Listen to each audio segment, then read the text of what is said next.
मुलुकको अर्थतन्त्र चुनौतीपूर्ण स्थितिमा पुगेको पूर्व गभर्नर डाक्टर चिरञ्जीवी नेपालको भनाई।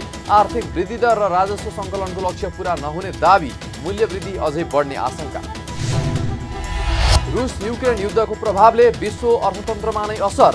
डलरको भाउ अहिलेसम्मकै बलियो हुँदा नेपाली रुपैयाँ इतिहासकै कमजोर। र कमिसन कटौतीको निर्णय फिर्ता नभए चैत 6 गतेदेखि चरणबद्ध आन्दोलन सुरु गर्ने पेट्रोलियम व्यवसायीहरूको घोषणा। चैत्र 20 गतेबाट बिक्री ठप्प पार्ने चेतावनी। हामी छौं पल पल तपाईसँग, हिमाल पहाड तराईसँग, साथ छ हाम्रो बढ्ने कदमलाई। सलाम छ ती पोरखे हातहरूलाई, जिन्दगी सजाइदिन्छौँ हामी, हर सासको साथी बन्छौँ हामी। सुरक्षा अनि समृद्धि प्राण छ हाम्रो। आफू पनि बचौं, अरूलाई पनि बचाऊ। आजै नेपाल लाइफमा जीवन बिमा गरौँ। हामी हौ नेपाल लाइफ, किनकि जीवन अमूल्य छ।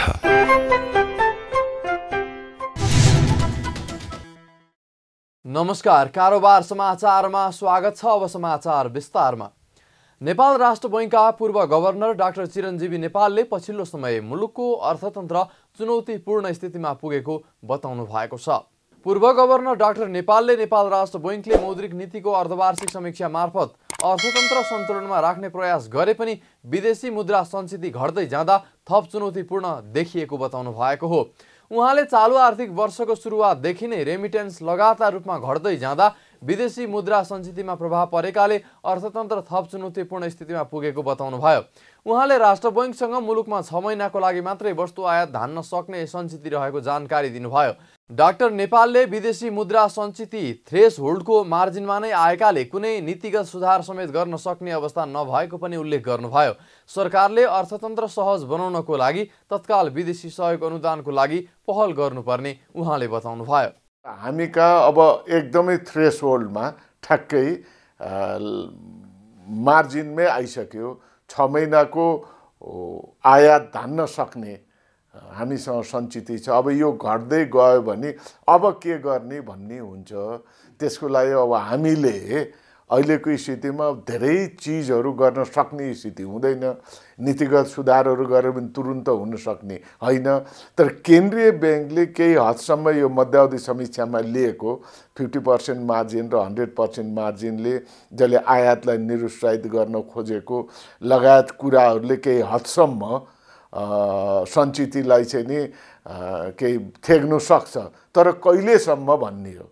त्यस कारणले गर्दा विदेशबाट लिने ऋण अनुदानको लागि चाहिँ नि अहिले तुरुन्त पहल गरेर र नीतिगत कुरा पनि र ऐन नियम चाहिँ नि अलिकति अझै सहजता गरेर जसले गर्दा अरू देशमा जाने विदेशी लगानी पनि नेपालभित्र आओस् भन्ने वातावरण चाहिँ नि तुरुन्त सिर्जना गर्नुपर्छ जस्तो मैले महसुस गरेको छु। पूर्व गभर्नर डाक्टर नेपालले सरकारले चालु आर्थिक वर्षमा 7% आर्थिक वृद्धि दर हुने लक्ष्य राखे पनि पूरा नहुने दाबी समेत गर्नुभयो। उहाँले अहिलेकै अवस्थामा अर्थतन्त्र चल्ने हो भने राजस्व सङ्कलनको लक्ष्य समेत पूरा नहुने बताउनुभयो। गाह्रो छ 7% भन्ने चाहिँ नि मैले अहिले पनि त्यही भन्छु, गाह्रो छ।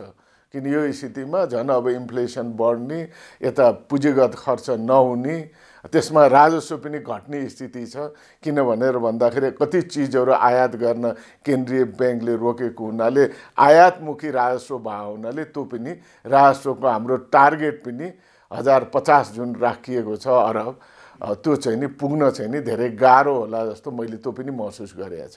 त्यस्तै पूर्व गभर्नर डाक्टर नेपालले सरकारले राजस्व सङ्कलन गरेर ढुकुटीमा थन्काउने तर खर्च नगर्ने प्रवृत्तिले बैंकहरूमा तरलता भाव भएको समेत उल्लेख गर्नुभयो।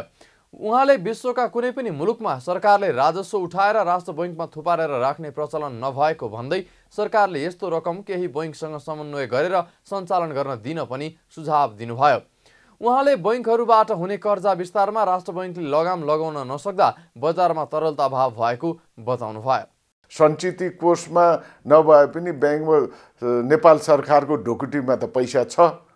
त्यसले गर्दाखेरि ढुकुटीमा रहेको राजस्व उठाएको पैसा, राजस्व सरकारले उठाएको पैसा त्यो किन भनेर संसारमा कुनै देशमा पनि राजस्वको पैसा चाहिँ नि केन्द्रीय ब्याङ्कमा थुपारेर राख्ने भन्दा पनि सम्बन्धित ब्याङ्कहरूमा दिएर र तिनीहरूसँग बरु कुन किसिमको सम्झौता गर्नुपर्छ, कुन ऐन नियम परिवर्तन गर्नुपर्छ त्यो गरेर ब्याङ्कलाई सर्टेन पर्सेन्टेजसम्म त्यो उठाएको पैसा सञ्चालन गर्न दियो र राष्ट्र ब्याङ्कले नियमन र सुपरिवेशन राम्रोसँग गर्यो भने बजारमा सधैँ तरलता समान रूपमा रहिरहन्छ।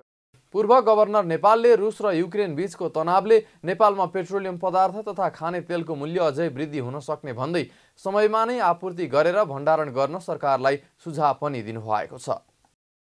प्रधानमन्त्री शेरबहादुर देउवाले संविधानले प्रत्याभूत गरेका महिला अधिकार सुनिश्चित गर्न सबै प्रतिबद्ध हुनुपर्ने बताउनु भएको छ। मंगलबार 112औं अन्तर्राष्ट्रिय महिला दिवसको अवसरमा आयोजित कार्यक्रमलाई सम्बोधन गर्दै प्रधानमन्त्री देउवाले महिलाहरूका लागि संविधानले दिएको सबै प्रकारको हक तथा अधिकारलाई सुनिश्चित गर्न सम्बद्ध सबै पक्ष प्रतिबद्ध हुनुपर्ने बताउनु भएको हो। संविधानले महिलामाथि हुने भेदभावको अन्त्य गर्दै समानुपातिक, समावेशी र समतामूलक समाज निर्माणको संकल्प गरेको भन्दै उहाँले महिलालाई समान वंशीय हक, पैतृक सम्पत्तिमा हक, सुरक्षित मातृत्व र प्रजनन सम्बन्धी हक प्रदान गरिएको बताउनु भयो। प्रधानमन्त्री देउवाले महिला सशक्तिकरणको विषय सबैको साझा विषय भएकाले तिनै तहको सरकारले पहल कदमी लिनु आवश्यक रहेको बताउनु भयो। संविधानले नेपालको हकलाई, महिलाको हकलाई मौलिक हकको रूपमा स्थापित गरी महिलाहरूलाई भेदभाव बिना समान वंशीय हक, सुरक्षित मातृत्व, प्रजनन सम्बन्धी हक, पैतृक सम्पत्ति लगायत सबै विषयमा समान हक आदिको प्रत्याभूति गरेको छ। राज्यकै सबै निकायमा महिलाहरूको समानुपातिक समावेशितालाई सुनिश्चित गरेको छ। महिला विरुद्ध हुने कुनै पनि किसिमको हिंसात्मक कार्य, शोषण र दण्डनीय बनाएको छ। महिला सशक्तिकरण हामी सबैको साझा सरोकारको विषय भएकोले तीनवटै तहका सरकारले आफ्नो क्षेत्रबाट समन्वयात्मक तवरले पहल कदमी लिन आवश्यक छ। प्रधानमन्त्री देउवाले सरकारले महिलाहरूको आर्थिक अवस्थालाई उकास्न राष्ट्रपति महिला उत्थान कार्यक्रम अन्तर्गत महिला उद्यमशीलता तथा जीविकोपार्जनको कार्यक्रम चलाएको र आगामी दिनमा यसलाई थप प्रभावकारी बनाउने पनि प्रतिबद्धता जनाउनु भयो। कार्यक्रममा ऊर्जा, जलस्रोत तथा सिँचाइ मन्त्री पम्फा भूषालले महिलाहरू 50% अधिकार प्राप्तिका लागि आन्दोलित हुनुपर्ने बताउनु भयो। उहाँले महिलाहरूले राजनीतिक, संवैधानिक र कानुनी रूपमा अधिकार पाए पनि व्यवहारिक रूपमा अधिकारको प्रत्याभूति हुन नसकेको बताउनु भयो। छोरीहरूलाई छोरा सरह पैतृक सम्पत्तिमा अधिकार दिने कुरा संविधान र कानुनमा उल्लेख गरिएको भए पनि व्यवहारमा कार्यान्वयन हुन नसकेको पनि उहाँले बताउनु भयो।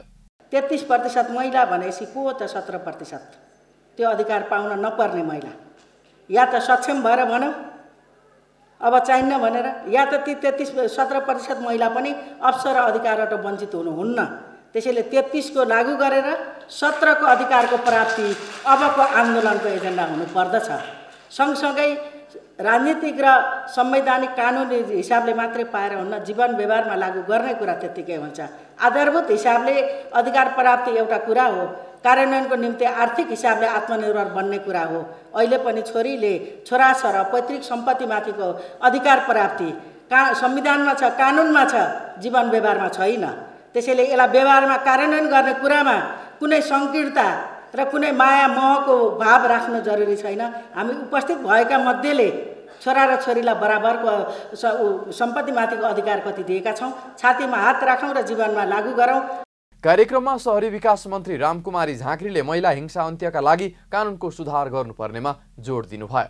खास गरी विधेयकहरू सरकारी तहमा मात्रै बन्ने एकाध भए र सरकारले विधेयक ल्याउनुभन्दा अगाडि सरोकार निकायहरूले व्यापक छलफल गर्नुपर्ने र त्यसैका लागि बनाइएका संविधानता बनाइएका संवैधानिक आयोगहरूले पर्याप्त होमवर्क, पर्याप्त काम गर्न पर्ने आवश्यकता देखिन्छ र त्यसको समन्वय गर्ने काम महिला मन्त्रालयको। त्यसकारण यो बाटोतर्फबाट जाउँ। आज बनेका अधिकार, आज दिएका अधिकार प्रयोग गर्दै गर्दा, मेरो अधिकार प्रयोग गर्दै गर्दा अर्को पक्ष भिक्टिम बन्दै गरेका कुराहरूलाई पनि कानुनको सामयिक बनाउने कुरा, अधिकारलाई प्रभावकारी कार्यान्वयन गर्ने कुरा र कानुनमा भएका ल्याप्सेसहरूलाई सुधार गर्ने कुराको प्रतिबद्धता महिलाको आँखाबाट आज हेर्दै गर्दा 112औं अन्तर्राष्ट्रिय महिला दिवसको सन्दर्भमा हामीले यो सङ्कल्प र कमिटमेन्ट गरौँ, कानुनको सामयिक सुधार आवश्यक छ। मन्त्री झाँक्रीले संवैधानिक निकायहरूमा बनेका कानुनहरूको प्रभावकारी कार्यान्वयन भएका छन् कि छैनन् भनेर अनुगमन गर्नुपर्ने पनि बताउनुभयो। महिला बालबालिका तथा ज्येष्ठ नागरिक मन्त्री उमा रेग्मीले महिला उद्यमीहरूलाई परियोजना धितोमा राखेर सहुलियत दरमा ऋण उपलब्ध गराउनु पर्नेमा जोड दिनुभएको छ। मंगलबार 112औं अन्तर्राष्ट्रिय महिला दिवसको अवसरमा आयोजित कार्यक्रमलाई सम्बोधन गर्दै मन्त्री रेग्मीले महिलाहरूमा आर्थिक पहुँच पुर्याउन परियोजना धितोमा राखेर सहुलियत दरमा ऋण उपलब्ध गराउनु पर्नेमा जोड दिनुभएको हो। उहाँले महिलाहरूसँग घर जग्गा लगायतका सम्पत्ति नहुने भएकाले पनि धितोको रूपमा परियोजना राखेर उनीहरूको आर्थिक पहुँचमा वृद्धि गर्नुपर्ने बताउनुभयो। यस्तै मन्त्री रेग्मीले देशभित्र उत्पादन हुने सेनेटरी प्याडमा कर छुट गर्न पनि माग गर्नुभएको छ। उहाँले आयातित सेनेटरी प्याडमा थोरै कर लिए पनि देशभित्र उत्पादित हुने सेनेटरी प्याडमा पूर्ण रूपमा कर छुट हुनुपर्ने बताउनुभयो। उहाँले यसका लागि मन्त्रालयले राजस्व विभागमा पत्र लेखी पठाएको भन्दै यस विषयमा थप निर्देशन दिन प्रधानमन्त्री शेरबहादुर देउवा समक्ष आग्रह समेत गर्नुभयो। महिलाहरूलाई आर्थिक पहुँच छैन, उद्यमशील बन्नको लागि पनि घर जग्गाको धितो राख्नुपर्छ। यो गर्नाले धेरै कठिनाइ भएको छ। महिलाहरूलाई अब उद्यमशील बन्नको लागि उहाँकै परियोजना राखेर एकदम 0% ब्याजमा ऋण दिनुपर्छ र सहुलियत ऋण दिनुपर्छ भन्ने म भन्न चाहन्छु। त्यसो गर्यो भने मात्रै महिलाहरू उद्यमशील हुन सक्छन्, नत्र महिलाहरूको नाममा जग्गा हुँदैन, सम्पत्ति हुँदैन, कसरी महिलाहरू उद्यमशील हुने। हामीले एउटा कुरा यहाँ राजस्वमा पत्राचार गरिसकेका छौँ। यहाँ सेनेटरी प्याड अत्यन्तै आवश्यक हो, तर देशभित्र उत्पादन हुने सेनेटरी प्याडमा धरि हामीले कर लगाइरहेका रहेछौँ। त्यसकारणले महिलाहरूले लगाउने सेनेटरी प्याड जो देशभित्र उत्पन्न, बाहिरबाट उनलाई थोरै कर लगाऊ, तर देशभित्र उत्पादन हुनेलाई 1% पनि कर लगाउन पाइँदैन, कर छुट गर्नुपर्छ। यसको लागि महिला मन्त्रालयले लेखेर राजस्वमा पठाइसकेका छ, राजस्व विभागमा पठाइसकेको छ। यसमा चाहिने यदि हुन सकेन भने पक्कै पनि प्रधानमन्त्रीज्यूको निर्देशन पनि जानेछ भन्ने मैले अपेक्षा गरेको छु। यस्तै महिला बालबालिका तथा ज्येष्ठ नागरिक मन्त्री उमा रेग्मीले आगामी आर्थिक वर्षका लागि मन्त्रालयलाई बजेट सिलिङ बढेर आएको भन्दै खुसी व्यक्त पनि गर्नुभएको छ। उहाँले 75% जनसङ्ख्याको अभिभार बोक्ने मन्त्रालयलाई यसअघि 80 करोड रुपैयाँ मात्र बजेट विनियोजन भएकोमा यसपटक 1 अर्ब देख्न पाएको बताउनुभयो। उहाँले तोकिएको बजेट सिलिङ मध्ये करिब 45 करोड तलब भत्तामा खर्च भए पनि बाँकी 1 अर्ब रकमले महिला सशक्तिकरणका लागि प्रभावकारी योजना ल्याउन सकिने बताउनुभयो। अमेरिकी डलरको भाव हालसम्मकै उच्च बिन्दुमा पुगेको छ। मंगलबार नेपाल राष्ट्र बैंकले 1 अमेरिकी डलर बराबर 122 रुपैयाँ 84 पैसा खरिद दर र 123 रुपैयाँ 44 पैसा बिक्री दर तोकेको छ। यो हालसम्मकै धेरै हो। अमेरिकी डलर बलियो बन्दा नेपाली रुपैयाँ भने इतिहासकै कमजोर बनेको छ। नेपाली मुद्राको भारतीय रुपैयाँसँग स्थिर विनिमय दर रहने गरेको छ। यसकारण केही समय यता डलरको तुलनामा भारू खस्किँदा नेपाली रुपैयाँको मूल्य समेत कमजोर हुने गरेको छ। 1 वर्षको अवधिमा अमेरिकी डलर करिब 6 रुपैयाँ 32 पैसाले बढेको छ। गत वर्षको आजकै दिन 1 अमेरिकी डलर बराबर 116 रुपैयाँ 52 पैसा खरिद दर र 117 रुपैयाँ 22 पैसा बिक्री दर थियो। पछिल्लो समय रुस युक्रेन युद्धको असर र अमेरिकी अर्थतन्त्र बलियो बन्दै गएको असर अमेरिकी डलरको मूल्यमा परेको हो। पछिल्लो समय विश्वव्यापी रूपमा डलरको माग उच्च हुँदा पनि यसले मूल्य बढेको हो। यता पेट्रोलियम पदार्थको साथै सुनचाँदीको मूल्य पनि उच्च हुँदै गएको छ। स्थानीय बजारमा सुनको मूल्य प्रति तोला 1,03,000 रुपैयाँमा कारोबार भइरहेको छ भने पेट्रोल, डिजेल र मट्टीतेलमा मूल्य पनि प्रति लिटर 5-5 रुपैयाँका दरले मूल्य बढेर पेट्रोल प्रति लिटर 150, डिजेल र मट्टीतेल प्रति लिटर 133 रुपैयाँ पुगेको छ। अन्तर्राष्ट्रिय स्तरमा पेट्रोलियम पदार्थको मूल्य करिब 15 वर्ष यताकै महँगो भएको कारण आगामी दिनमा मूल्य अझै बढ्ने प्राय निश्चित छ। शहरी विकास मन्त्री रामकुमारी झाँक्रीले एमसीसी स्वीकार गर्दैमा अमेरिकी प्राधिकरण नेपालमा लागू नहुने ठोकुवा गर्नुभएको छ। शहरी विकास मन्त्री झाँक्रीले अरू धेरै देशले सो सम्झौता स्वीकार गरेको स्मरण गराउँदै ती देशहरूले कुरा नबुझेको हो त भनी एमसीसीका आलोचकहरूलाई प्रश्न समेत गर्नुभयो। नेकपा एकीकृत समाजवादी निकट विद्यार्थी संगठन अनेरा सिबिउले मंगलबार काठमाडौँमा आयोजना गरेको एक कार्यक्रममा बोल्दै उहाँले विश्वका आधी दुनियाँमा एमसीसी लागू हुँदा पनि हाम्रो देशमा भने सार्वभौमिकताको कुरा उठाएर चिन्तित भएको भन्दै आपत्ति जनाउनु भयो। सरकारले स्वीकार गरेर ल्याएको एमसीसी अनुदान सहायता भएको उल्लेख गर्दै उहाँले त्यसलाई मुलुकको सार्वभौमिकतासँग जोडेर हेर्न नहुने तर्क समेत दोहोर्याउनु भयो। तर म त्यति बेलै पनि बोल्न चाहन्थे, यो पार्लियामेन्टको विषय हो। सरकारले स्वीकार गरेर ल्याएको एउटा अनुदान हो, सहयोग हो, सहायता हो। सरकारले पार्लियामेन्टमा ल्यायो, एप्रुभल दिने या नदिने सार्वभौम जनताका जनप्रतिनिधिले डिसिजन गर्ने कुरा हो, यो हुन्छ या हुन्न भनेर। हामीले मिडियामा या युट्युबरसँग बहस भइरहेको विषय नै होइन, यही कुरा भन्दै आएको थिएँ मैले। र आज हामी यही ठाउँमा हामीले चाहिँ यहाँ पुग्यौँ। त्यसकारणले यस्ता विषयवस्तुमा डिबेट गरेर पोजिटिभ र नेगेटिभ दुईटै कुरा पनि हामीले छलफल गर्न सकिन्छ। अब हामीले गफ गरे जस्तै तपाईको एमसीसी स्वीकार गर्दैमा अमेरिकन प्राधिकार यहाँ लागू हुने हो त? त्यसो हो भने त यो हामीभन्दा अर्को आधा दुनियाँ त अर्को यो हुन्छ भन्ने छ नि त। उनीहरूले के कुरा नबुझेको, हामी मात्रै सोभरेन्टीको लागि यति साह्रो चिन्तित भएको हो त विषय? त्यसो त नहोला। मन्त्री झाँक्रीले एमसीसी संसदमा टेबल भएर पास गरिएकाले चिन्ता गर्नुपर्ने अवस्था नरहेको पनि दोहोर्याउनु भयो। पेट्रोलियम व्यवसायीहरूले आगामी चैत्र 20 गतेबाट देशभर ग्याससहित सबै खालका इन्धनको बिक्री ठप्प पार्ने चेतावनी दिएका छन्। पेट्रोलियम कारोबार गर्ने 3वटै निजी क्षेत्रका संस्थाले चैत्र 20 गतेबाट ढुवानीदेखि बिक्रीसम्मको कारोबार ठप्प गर्ने चेतावनी दिँदै आन्दोलनका कार्यक्रम घोषणा गरेका हुन्।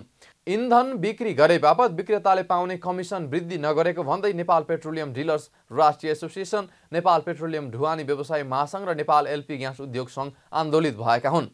सोमबार 3वटै संस्थाले संयुक्त विज्ञप्ति जारी गर्दै कमिसन कटौतीको निर्णय फिर्ता नभए चैत 6 गतेदेखि चरणबद्ध आन्दोलन सुरु गर्ने घोषणा गरेका छन्। व्यवसायीले चैत 6 गते ग्यास उद्योगीले निगमबाट ग्यास खरिदको अग्रिम अनुमति नलिने, चैत 10 गतेदेखि रिफाइनरीबाट ग्यास ढुवानी रोक्ने र 14 गतेबाट ग्यासको भन्सार नछुटाउने र 16 गतेबाट पेट्रोलियम पदार्थको अग्रिम आयात अनुमति नलिने घोषणा गरेका छन्। यस्तै चैत्र 20 गतेबाट देशभर ग्याससहित सबै खालका इन्धनको बिक्री ठप्प पार्ने चेतावनी समेत दिएका छन्। यसअघि 3वटै संस्थाले आइतबार संयुक्त पत्रकार सम्मेलन गरेर 5 बुँदे माग पूरा गर्न सरकारलाई 15 दिनको अल्टिमेटम दिएका थिए। कारोबार समाचारमा अब सुन चाँदी र विदेशी विनिमय दर सम्बन्धी जानकारी।